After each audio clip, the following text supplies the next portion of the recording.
Então, olha só, então essa substituição opera no âmbito de quê? Da financiarização do mundo.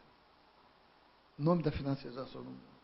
E nada disso afeta radicalmente a homogeneização cultural, apesar dessa variedade, dessa fragmentação.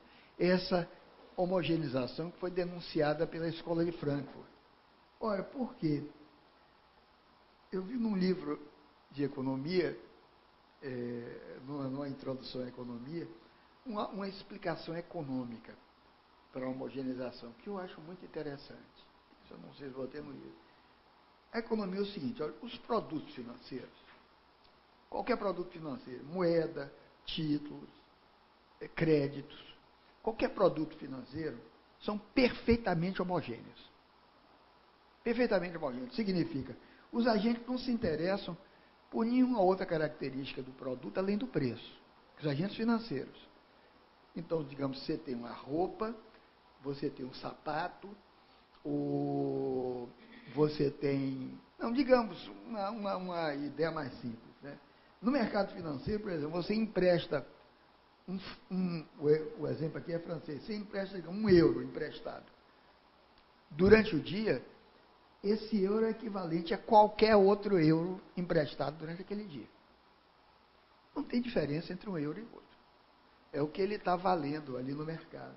Ou seja, nenhum banco, por outro lado, pode praticar uma taxa de juros superior às taxas do mercado. Sob pretexto, digamos, de que o euro que ele empresta, o real, o dólar que empresta, é de melhor qualidade do que o euro ou o real do outro banco. Isso é perfeitamente homogêneo. É perfeitamente homogêneo. Você só está interessado na taxa de juros. Não é na qualidade do produto. Aquele euro não é melhor do que o outro. Então, isso parece uma evidência, quando você olha do lado dos mercados não financeiros, porque a homogeneidade do produto desaparece. Então, você pode vender uma roupa e por um preço melhor, mais alto do que o centro que vende uma roupa igual àquela, e dizer, olha, o tecido aqui é melhor. A marca aqui foi feita pelo estilista tal. E a assinatura desse estilista é melhor do que aquela outra que é uma modista, uma costureira, uma empregada ali. É como você pegar um quadro em branco, uma tela em branca, e mandar Picasso assinar. E mandar um pintor que tem muito bom, que também desenhava, mas não era Picasso. Né? O que Picasso botasse naquela tela valia milhões, porque era Picasso assinando. Independente da genialidade de Picasso. Mas eu conto isso, nesse livro que eu botei recente, eu vi porque eu me lembro dos 80 anos de Picasso. Era a primeira vez que eu morava em Paris, na primeira vez. Eu me lembro de ver uma exposição Petit Palais do Picasso, que eu disse, é um gênio, mas é um gênio também malandro. Tinha muito quadro dele, assim, que simplesmente um pano de aninhagem de cozinha, que ele pregava no quadro e assinava embaixo Picasso. Estava valendo. Muita grana. Aí você diz, pô, é uma malandragem. Claro, mas malandragem feita Picasso, né? Não é uma malandragem qualquer, né? É a mesma coisa, chutar. Todo mundo chuta.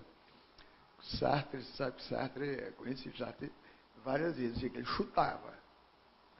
Mesmo filosofia, eu chutava autores.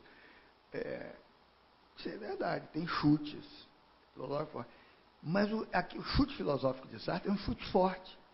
Porque chutar, todo mundo chuta, mas ninguém chuta igual a Pelé. Né? Você pode botar em campo aí, não vi até hoje ninguém chutando igual a Pelé. Nesses argentinos, me desculpe, mas ninguém. Chutando daquele jeito, só Pelé. Mas qualquer pessoa pode pegar a bola e dar um chute. Né?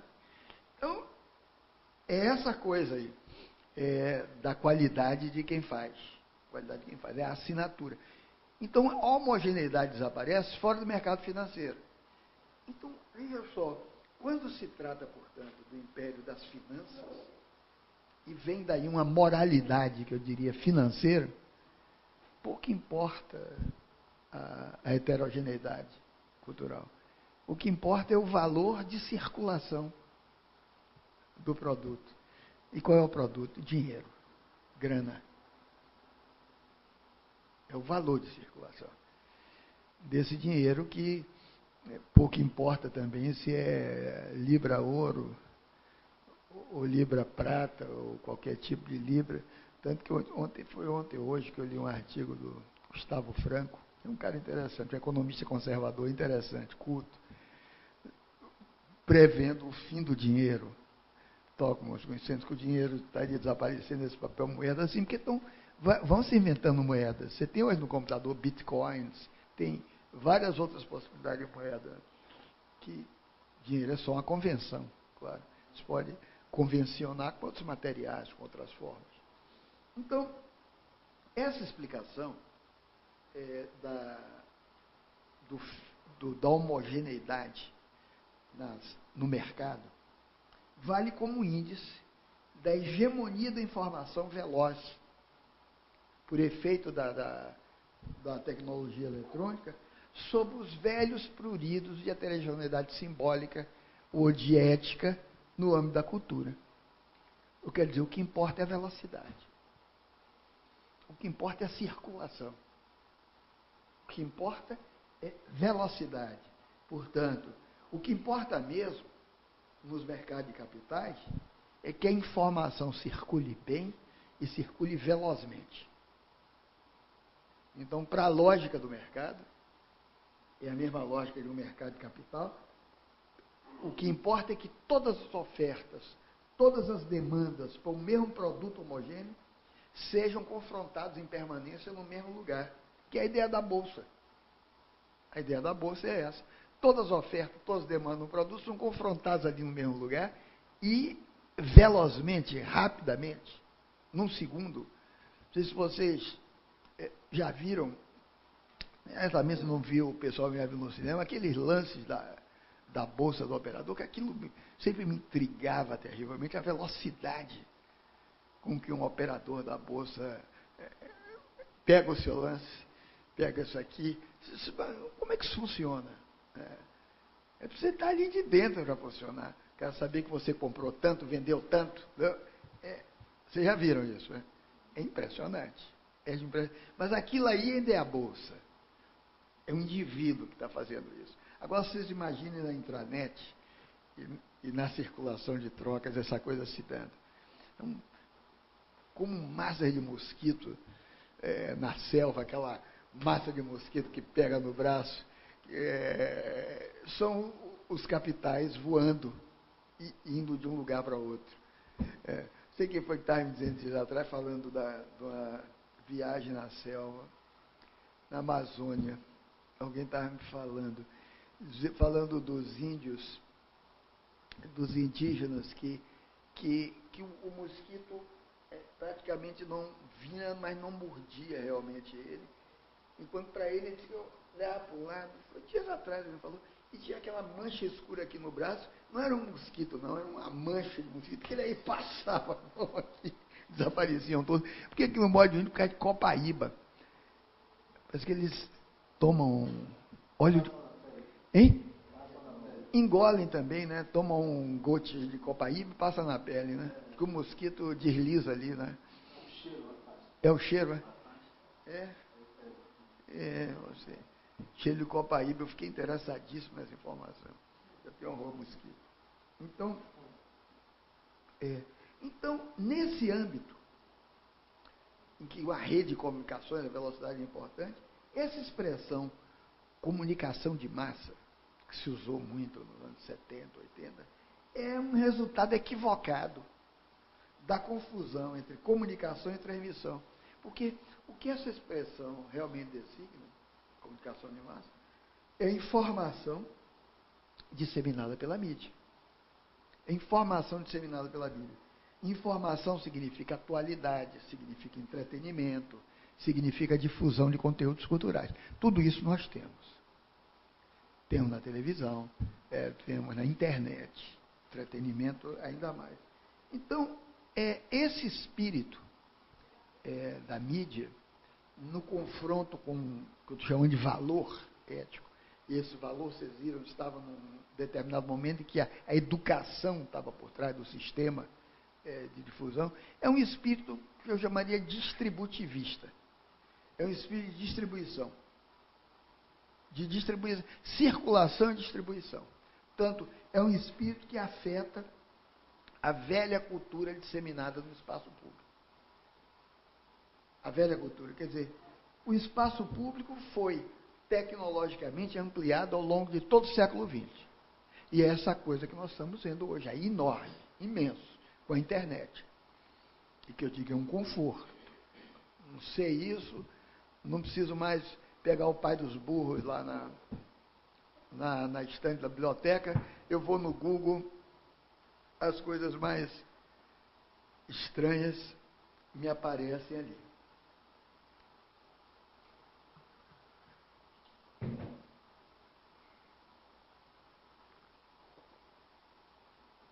Outro dia mesmo, às vezes as coisas surpresas, eu fui em busca de uma expressão que eu já usei, que era comunicácio, a latina da comunicação.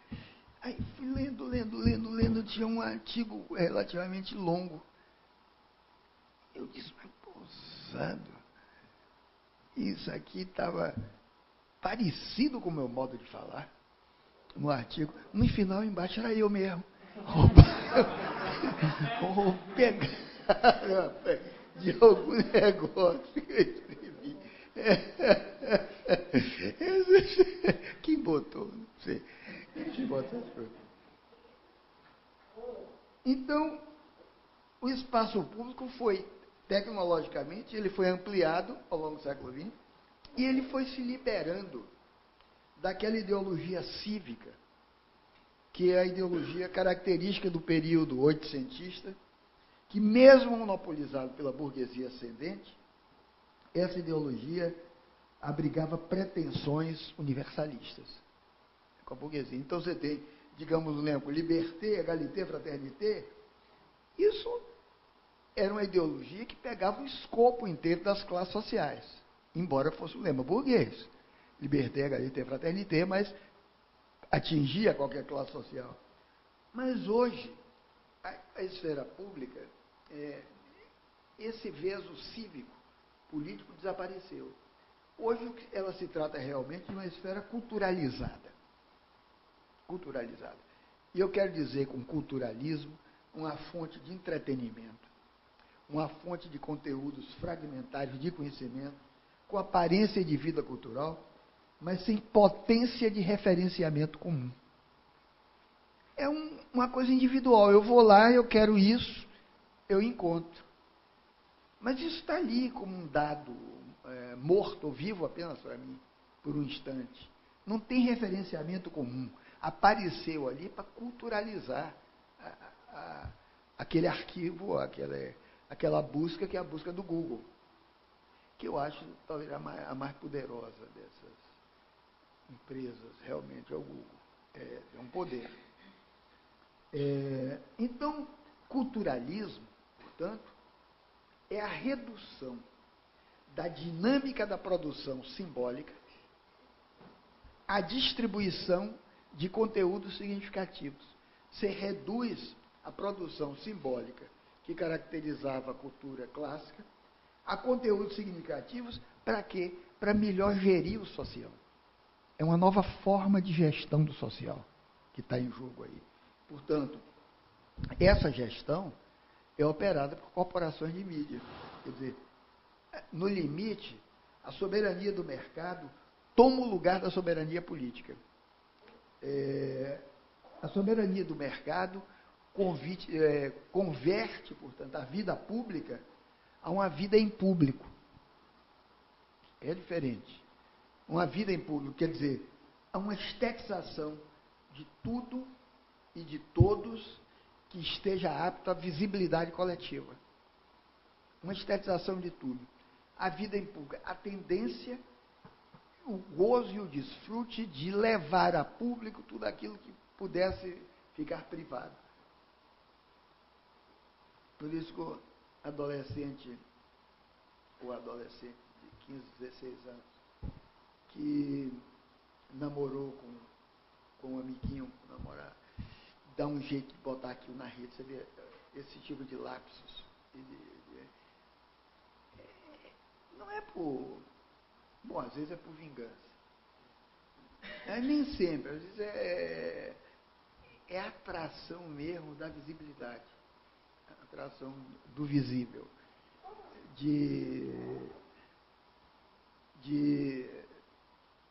que comenta isso o Zizek, quer dizer, a atração do olho do outro, que é importante no espaço público, o olho do outro para converter, seja apenas um olho voyeur, um olho que faz com que você exista porque aquele olho está te olhando, apenas. Como se justificasse o seu ato verdadeiro, o gozo do ato estivesse no olhar do outro. Zizek fala disso, Zizek é interessante, que ele usa muito piadas, né, para dar os exemplos dele. E a piada dele é com aquela Cindy Lauper, Cindy Crawford, como é? Hein? Crawford. Cindy Crawford, que é bonita, né? Uma modelo bonita.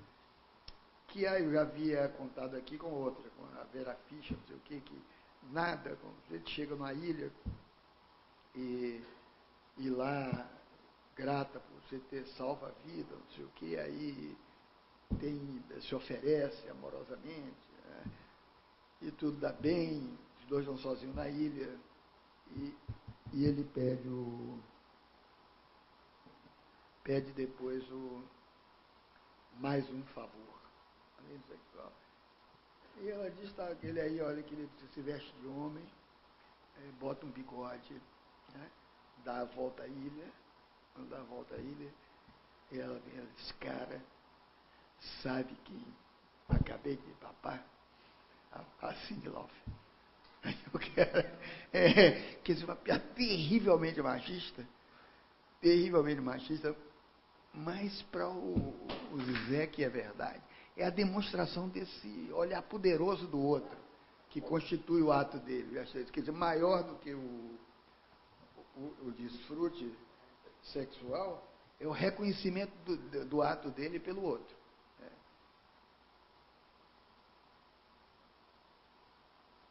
É isso que eu estou chamando de, digamos, essa atração da visibilidade coletiva, quer dizer, que é resultado dessa estetização de tudo e de todos. Tudo tem que estetizar-se. Estetizar-se para quê? Para a visão do outro. Você vê bem diferente do que efetivamente estava em jogo na dimensão da comunicação e da cultura, esteado por um valor ético. A questão da educação, a questão da dignidade. Esse valor que eu estou falando, da estetização aqui, é valor de mercado. É valor de mercado. Portanto, ao olhar analítico, para o olhar analítico, está se configurando aqui uma nova realidade, em que pontificam basicamente, desde amplas frações de faixas etárias das classes médias, até a juventude das periferias urbanas, porque isso não é fato apenas de gente rica, nem de classe média, até está aí nas periferias, que são aglutinadas por meio de redes alternativas de comunicação, baseadas na internet, e socialmente extensivas, que é por meio de organizações lúdicas de natureza variada, quer dizer, desde shows musicais a jogos coletivos. Então, vejam só, não se exerce mais da mesma forma os efeitos da grande mídia sobre esse novo tipo de público. A grande mídia quer dizer jornais, revistas, televisão. Esse novo tipo de público tem um outro tipo de relação com a mídia. É uma relação de pointcast, é fragmentada, individualizada. E não precisa nem ser diretamente com um aparelho transmissor, seja televisão, não, seja computador, nada. É pela irradiação desses efeitos, nas festas, nas roupas, nos comportamentos. Então, um começo razoável, eu acho, para você entender o escopo disso que eu estou chamando de culturalismo, é você observar no avião uma poltrona chamada lie flat. Vocês conhecem essa expressão? Hein? lie flat em avião. O lie flat fica na classe executiva. Na primeira classe executiva dos aviões tem uma lie flat. O que é? Eu achei muito estranha essa expressão e procurei ver. Oferece ao passageiro o que eles chamam ICE. ICE. Informação, cultura e entretenimento. ICE. Não é o gelo para botar dentro do uísque. É ICE. Informação, comunicação e entretenimento. Então, oferece aquilo que no âmbito geral da televisão se chama de cultura, que é informação, entretenimento e variedade. Você deita na poltrona, você tem tudo ali, a poltrona pode deitar com uma cama, você tem um filme, você tem o uísque que você vai trazer, o drink, e tem ali, digamos, a síntese, o resumo do que é a cultura do século. Você liga o computadorzinho, como se diz, o módulozinho, que eu esqueci o nome, o monitor, o pequeno monitor, e você tem a cultura do século ali. Tem informação, cultura e tem entretenimento, com todo o conforto que a lie flat, você deitar por inteiro, lhe dá. Então, em última análise, cultura aí, porque eu achei interessante esse exemplo, que cultura parece, na verdadeira natureza que ela tem nesse sistema. Ela é um objeto vendável. Ela é um produto que se vende. Ora, portanto, ela é um negócio. É cultura como negócio. E você vai dizer, mas qual é o mal? Eu não estou falando de mal, nem de medo, estou dizendo que é assim.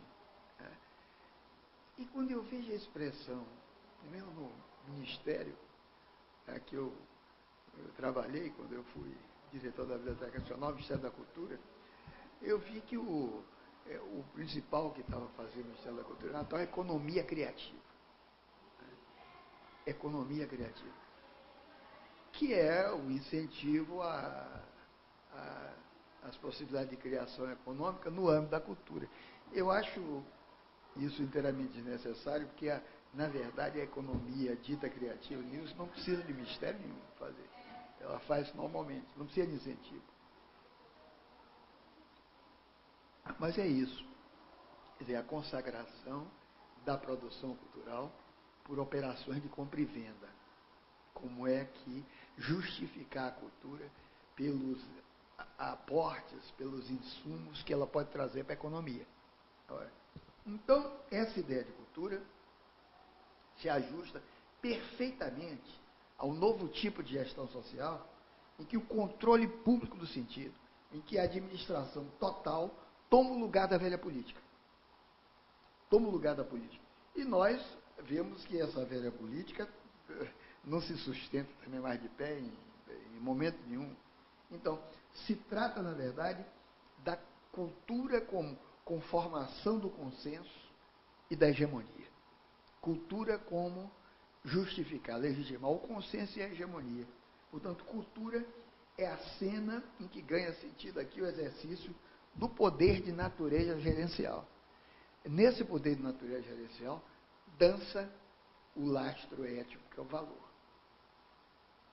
O valor aqui é o valor de preço. O valor é comum, não é o valor daquela dignidade que fundamenta a ética que eu falei aqui e que está por trás dos sistemas educacionais.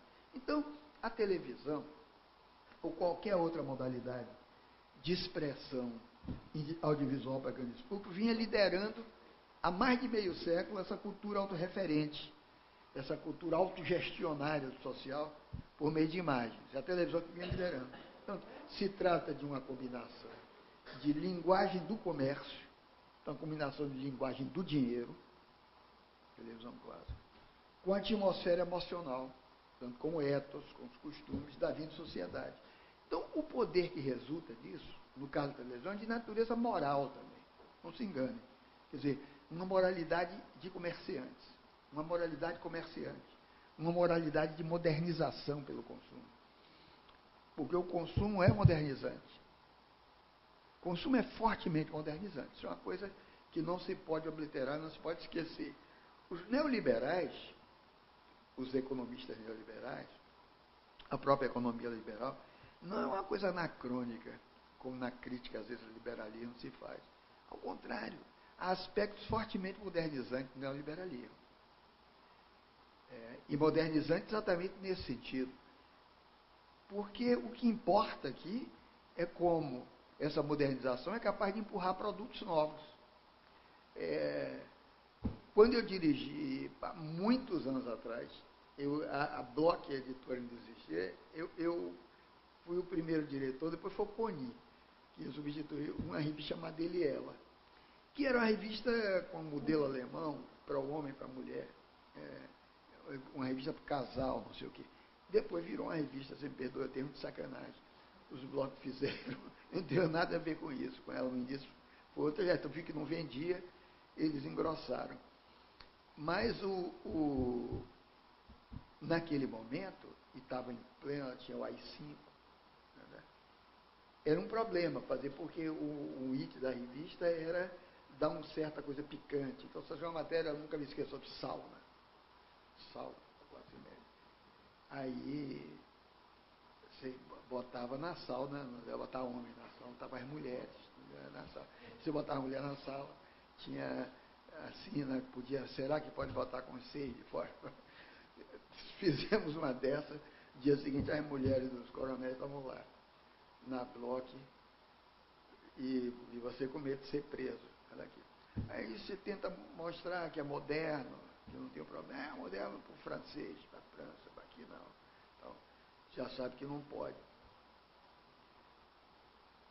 Eu descobri, aliás, naquela época, que era moderno também para o francês em certas proporções, né?